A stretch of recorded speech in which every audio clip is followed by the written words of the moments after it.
Thank you, Mr. Speaker. I rise in opposition to the rule in the underlying bill, the so-called Wall Street Reform and Consumer Protection Act of 2009. Unfortunately, it's been said there's not much taxpayer protection in the bill, and there's even less Wall Street reform.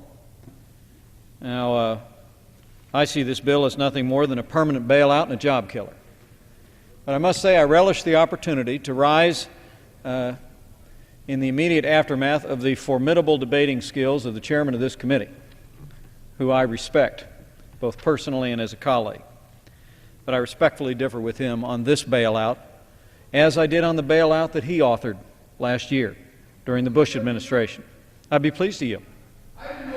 I was offered by President Bush. I did vote for it, but it was President Bush's offer. I give credit where credit is due. Well, reclaiming my time, I believe it was a bill that bore your co-sponsorship, addressing now the Speaker properly. I believe it bore the gentleman's co-sponsorship.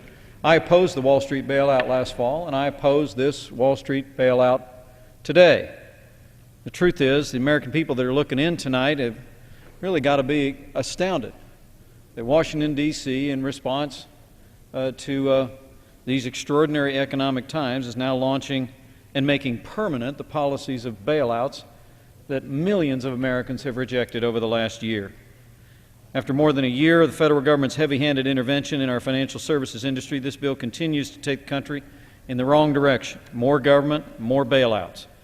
The legislation before us today makes permanent the failed policy of taxpayer-funded abortions that led to record deficits and undermined our economic freedom. In this cause, House Republicans stand with the American people who have said virtually with one voice in the last year, no more bailouts. No more bailouts by Republican administrations, no more bailouts by Democrat administrations. And we stand with them in that cause. This Democrat plan for regulatory reform will vastly expand the power of the federal government and further empower Washington bureaucrats over the financial decisions of America's families and businesses. It creates a so-called credit czar, have the authority to determine what financial products are available for consumers. The President yesterday said at the Brookings Institute that we need to address, quote, the continuing struggle of small businesses to get loans. He's right about that. Said the same thing at a White House meeting I attended today. But apparently Democrats in Congress didn't get the message, because the bill before us today will severely restrict the flow of credit. At a time when families are struggling to make ends meet, small businesses are trying hard to keep their doors open.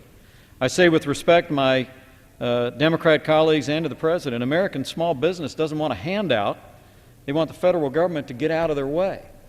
Instead of providing taxpayers with an exit strategy for government involvement in Wall Street, this bill makes it permanent. Now, House Republicans have a good alternative, regulatory reform that ensures that the era of taxpayer bailouts will come to an end. It's an interesting choice tonight, Mr. Speaker. It is, do we want to make bailouts permanent?